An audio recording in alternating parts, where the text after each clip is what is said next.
Before the Creta, before the term mid-size SUV was even coined, there was the Duster. Launched in 2012, this SUV finally put Renault on the map in India. And it was so popular, in fact, that the Duster nameplate, the Duster badge, had more brand cachet and had more value, more recognition even than the Renault Diamond itself. And that's what we're celebrating in this special episode of Gone But Not Forgotten, where we've got all the Dusters. I can't say all the generations of the Duster because India got only one generation of the Duster. Over 10 years, only one generation. And we'll talk about how big a mistake that was from Renault India. But we've got all the different variants that were launched in India. The petrol, the diesel, the all-wheel drive, the facelift, the final 1.3 turbo-petrol with the CVT engine, which very few people have even driven because by then interest in the Duster had died down. But this still remains a very important milestone in Renault's journey in India. Do you have any Duster memories? Let us know in the comments. But before we go ahead, you know the drill. Hit that bell icon to stay notified for all our video drops. Subscribe to the Evo India channel because we got a lot more cool videos like this. And at the end of the video, if you enjoy this, give us a thumbs up and of course, share your memories of the Duster.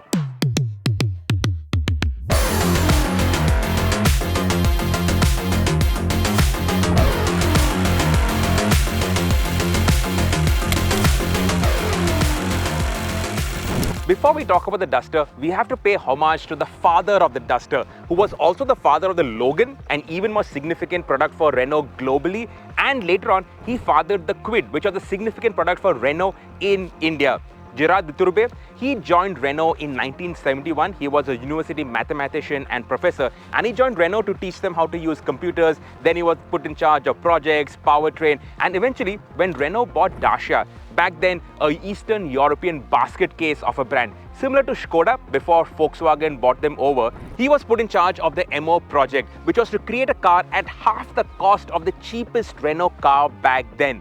The result was the Logan, which went on to become a roaring success for Dacia and for Renault, and that's where Renault started off their journey in India. Renault was so scarred by the failure of the Logan in India. Remember, globally it was a phenomenon, except in India where it was an absolute failure. And that's why when they brought the Duster, they did things differently.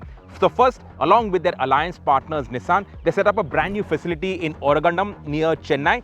4,000 crores were invested in it. Then they went with a top-down approach. So the Fluence and the Koleos came, later on the Pulse came, which was the rebadged Micra. None of them did any serious volumes. But the Duster was in the pipeline. And for the Duster, they made all the changes to suit Indian requirements. They adopted all the lessons learned with the Logan and made it on the Duster. So they realized that for Indians, black bumpers do not work. So they gave body-colored bumpers. They realized that Indians want a lot of chrome. So the Indian Duster got a lot of chrome. The Indian Duster on the inside, it got two-tone interiors. The power window switches were moved from the center to the doors. In fact, Mark Nassif, then the head of Renault in India, he told me at that launch of the Duster that they effected 41 changes to the Duster compared to the European Duster. They also improved the air conditioning. The diesel engine, it was tuned for India to give better fuel efficiency and also to deal with Indian fuel. In fact, Indian diesel was packed and sent to Paris so that they could do the testing with Indian fuel over there. And finally, when the Duster was launched, it was a roaring success. An immediate super hit, and it won the Indian Car of the Year in 2013. Before we get going in the Duster, let me show you the key. This, if I'm not mistaken, is similar to what the Logan had. Very basic, and that sets the tone for the rest of the Duster. Now, it was upgraded to suit Indian taste. So it got this dual tone dash, it got a beige interior, and that visually opened up the cabin. But fact of the matter is that this is a snug four-seater. 5 people, that's too tight on the Duster. They did do some tweaks, so the aircon vents got these chrome rings, the Speedo and the Taco also got these chrome rings. The steering wheel, absolutely basic, except for this chrome ring around the Renault Diamond. The indicator stalks, they didn't move it to the right hand side, they left it on the left side, and that was to cut costs. It was a very intelligently designed car, so you had a lot of these cubby holes, but the quality of the plastics, hard, scratchy, built to last, but not built to give you an overwhelming sense of quality.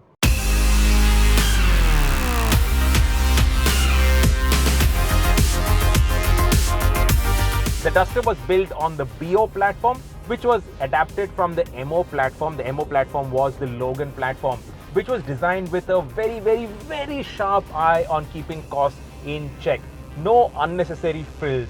Everything was built so that the cost would be kept in check. The Logan, if you remember, was half the price of Renault's cheapest car back then. And the Duster similarly was extremely well priced. But those days roads were poor, and that's why the Duster was built to be robust and built to be able to absorb and take in all the bad roads. And in India, it works brilliantly. So for India, they further strengthened the underbody. They also gave it slightly more softer suspension to deal with our roads, and it drives really well.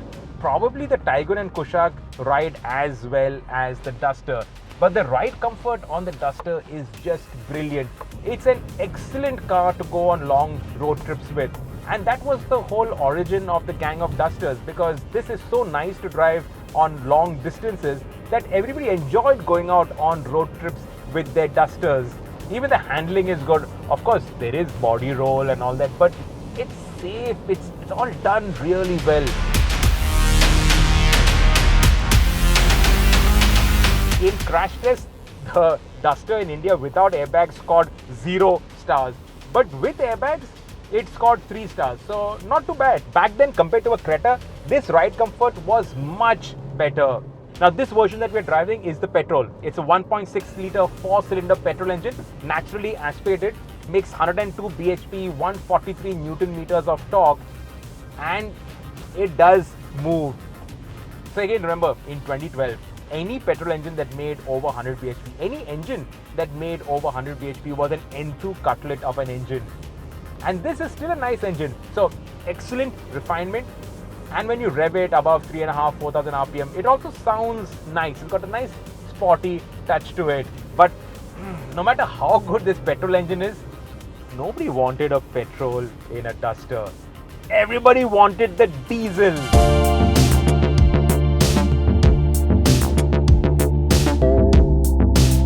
The Duster was such a hit that within a couple of months, they tripled production from 7 to 20 Dusters per hour at the Oragadam plant. Over 80% of Renault's production of sales was of the Duster. 100% of exports of Renault from India were of the Duster. In fact, within the first year, Renault, it grabbed 23% market share, and that time market share included the compact SUV segment. And all of that was fueled not by the petrol, but by the legendary diesel engine in the Duster, the K9K diesel, that over the years became the most popular diesel engine in India. The Logan engines, those were imported, and that's one of the reasons why the Logan couldn't be attractively priced. The K9K diesel, that was built in India. This is a 4-cylinder 1.5 litre diesel engine available in 2 states of tune, 84 bhp and 108.5 bhp. This is the DCI 110 PS, 108.5 bhp, and this delivered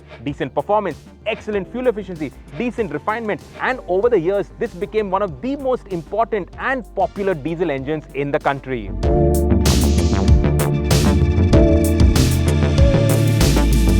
I remember some of our road trips on the highway, it would give over 20 kmpl. In the city, 14 kmpl easy. Manual gearbox, later on it got the AMT transmission.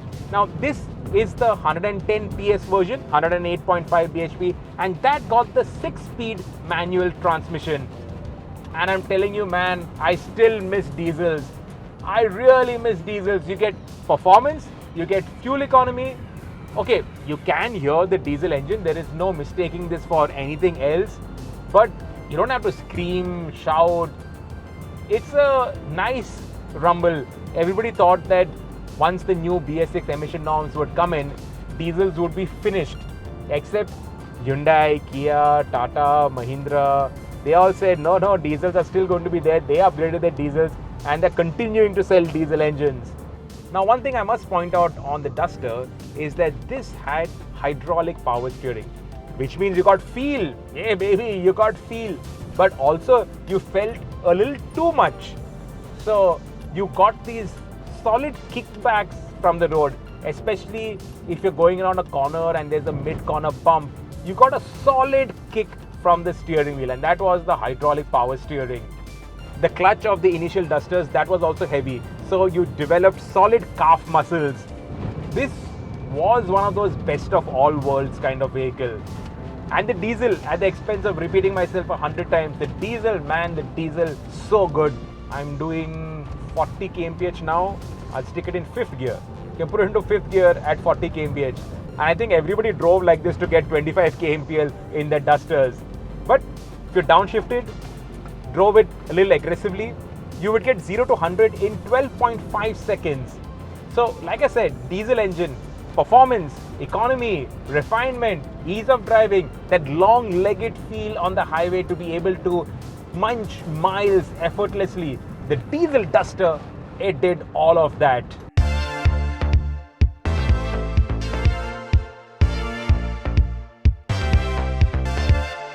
The diesel did roaring business, and that gave Renault the confidence to do an Enthu cutlet version of the Duster. That's the all-wheel drive. It came only with the diesel engine in the higher state of tune, only with a manual gearbox, and over at the rear, it got independent rear suspension, unlike the torsion beam on the regular Duster. This winch is an aftermarket accessory. Renault never sold it with a winch, but this also tells you how capable the all-wheel drive was. This Duster is used as a recovery vehicle on the gang of Dusters drive, and with all-wheel drive, the stuff that it can do is really something else.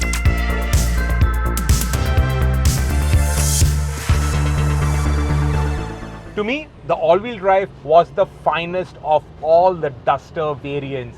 So this got the independent rear suspension. That gave it better ride, better stability, and better handling. You could go up some incredible terrain without a problem in this Duster. No low ratio, but the crawl was so good, 5.7 kilometers at 1000 RPM in first gear, that it could climb up and even go down very steep slopes in safety. So the all-wheel drive powertrain, that was taken from Nissan. That was not a Renault unit. Even the petrol engine, that was taken from Nissan. The 1.6 petrol was a Nissan, a Japanese engine. That's why it revved so well. It was not a Renault thing. But that's the beauty of the Alliance, right? You pick and choose the different parts that is available to you. With the all-wheel drive Duster, Evo India, when we started off, we had a whole series called Border Patrol, where we went to remote corners, very inaccessible places. Those days, all of Ladakh wasn't open, but we took that Duster to some crazy places, and it was just the capability of the Duster that allowed it to go to those inaccessible and very inhospitable places and terrain.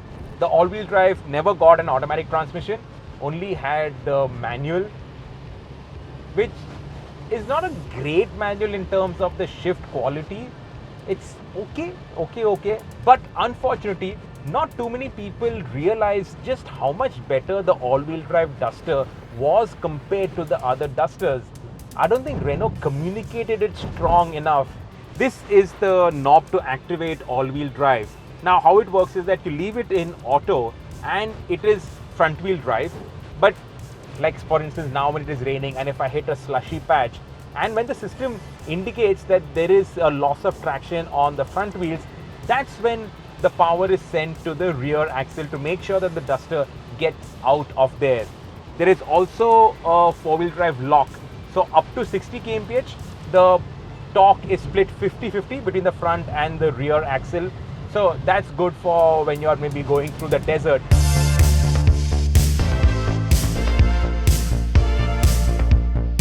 The Duster was doing so well that Renault for a while could do no wrong until they did a really serious mistake. So around 2015-16, they had the option of bringing in the second generation Duster or using the money and doing something different. And they did something different. So towards the end of 2017 came the Capture, which was basically a rebodied first generation Duster.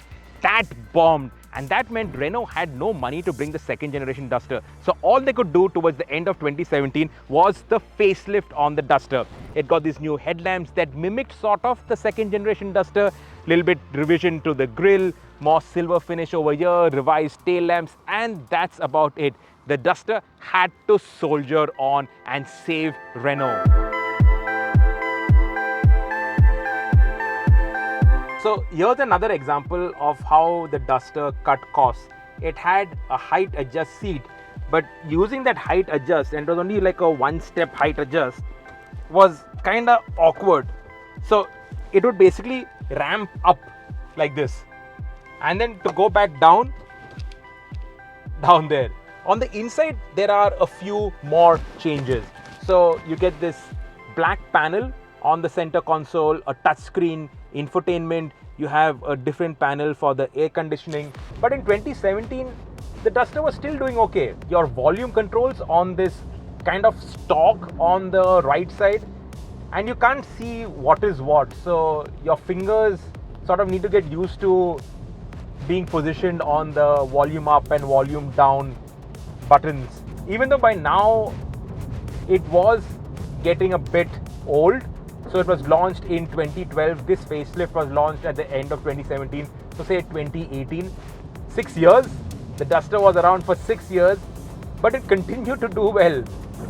And that just shows the strength of the product. Europe got a second generation Duster, but India, we made the genius move of bringing the Capture, which flopped, which left Renault with no money to do anything else. The interiors also got a different color scheme. So now you got this darker brown mated to the black, which kind of gave it a little bit more upmarket vibe. No Duster owner will ever have any stories of the car broke down here or this happened here or there. Nothing, because this was very well built in terms of quality, the engineering, the fit finish, the way it was put together. Very, very good. With the facelift, the Duster diesel also got an AMT automatic transmission. That's what we have here. And as for the petrol engine, the 1.6 petrol was replaced by a 1.5 petrol. Maruti had shown that an AMT transmission could be a quick and effective solution to offering automatic transmissions to Indian customers. And that's what Renault implemented with the Duster. Now, with an automatic transmission, you have the downsides of fuel economy. It's not as good as a manual transmission, but that's not a negative on the AMT, because the AMT, in most instances, it actually gives better fuel economy than the regular manual transmission. And that was a big plus point on the Duster, because this diesel engine gave fantastic economy figures, which did not go down with the automatic transmission. Plus, the diesel engine had strong torque, so it masked the inadequacies of the AMT transmission. Of course, you still had the head toss, you still had that bit of lag. This didn't shift as smoothly as you would in a manual transmission. But this made driving in the city so much easier, and your left leg finally got some space to rest. This still did not get a dead pedal, but now there was enough space to let your left foot rest. By 2020, Duster sales were on a steep downward incline, but Gerard Dutourbe's Kwid was doing good numbers, so Renault India were okay. And it was now time to make another mistake, and that was not upgrading the diesel engine to upcoming BS6 emission norms. Obviously, upgrading the diesel engine would have cost a lot of money, but the diesel engine was the primary reason for the Duster's existence. That's the reason why people were buying the Dusters then. But April 2020, when those norms kicked in, the diesel was stopped, and in came the new petrol engine, a 1.3-litre turbo-petrol engine. That was the only powertrain available on the Duster, and that was shared with Mercedes. The A-Class, B-Class got the same 1.3 turbo-petrol engine. The Duster, it got a CVT transmission or a manual transmission, and this was actually a nice sporty engine. It also got another small facelift, but this was too little, too late.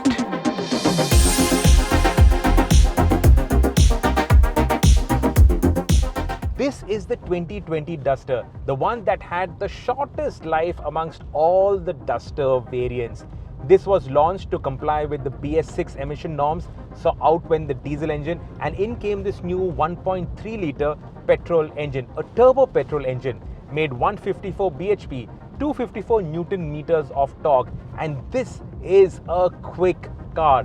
It can crack 100 in under 10 seconds. Remember, the earlier automatics in the Dusters were all AMTs, but this CVT transmission, so much nicer. It also got ESP, so better in terms of safety.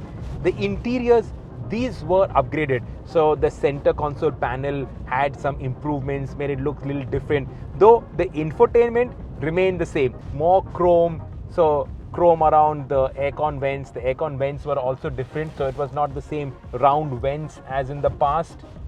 But still, no matter how much lipstick you put, there is no hiding the underlying origins of the interiors.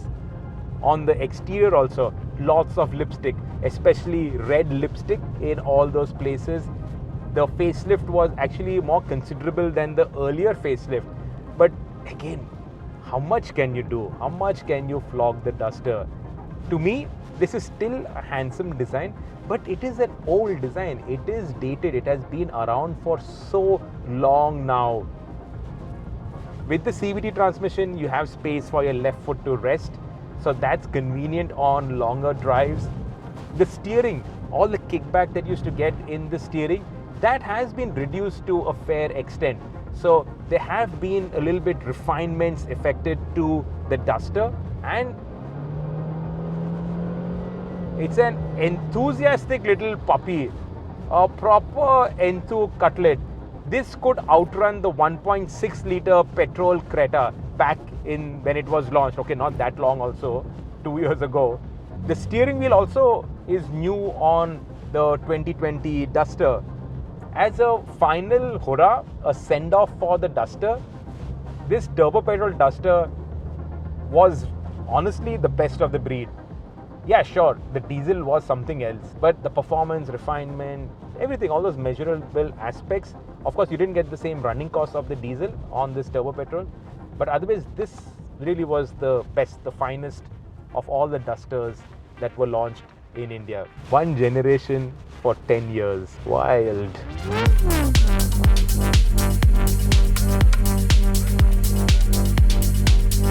By 2022, Hyundai was doing roaring business with the Creta, and everybody wanted in on the mid SUV pie. Kia had the Seltos. The mighty Volkswagen Group invested 1.1 billion euros in the India 2.0 project to make the Kushaq as well as the Taygun. And everybody forgot about the Duster. Everybody wanted a piece of the Creta's action. Nobody remembered that the Duster was the very first mid-size SUV, and in 2022, after 10 years, the Duster was finally put to rest. The Alliance had forgotten that this was not the 80s where you could take one platform and juice it for over a decade. This same platform, it spawned the Terrano. Over the end, it spawned the Kicks. The Kicks, it bombed. So many updates on the Duster. And still towards the end, the Duster, it was really good to drive. Over bad roads, no Creta rode so well. Nothing in the mid SUV segment could handle bad roads as well as the Duster. But the Duster was too long in the tooth. There was no hiding its age. From the inside, it was just too old, and that was that. Okay, it all sounds doom and gloom, but now, today, 2024, Renault have announced that they are bringing the Duster back. That will be shared with Nissan, so whether it's called the Kicks or the Terrano, we don't know, but it will be shared with Nissan, so there will be more volumes. Also, the same platform will spawn a 7-seater. Maybe it will be like the Logi, which was built to take on the Ertiga and the Innova. That also unfortunately bombed. But that 7-seater is going to also have a Nissan version. So 4 variants of that same platform, which should ensure that the pricing will be competitive. And of course, the Duster name is still so strong in India that there's terrific interest around the Duster coming back to India. Does that excite you? Let us know in the comments. And of course, if you have any Duster memories, let us also know in the comments. Thank you for watching this special episode of Gone But Not Forgotten.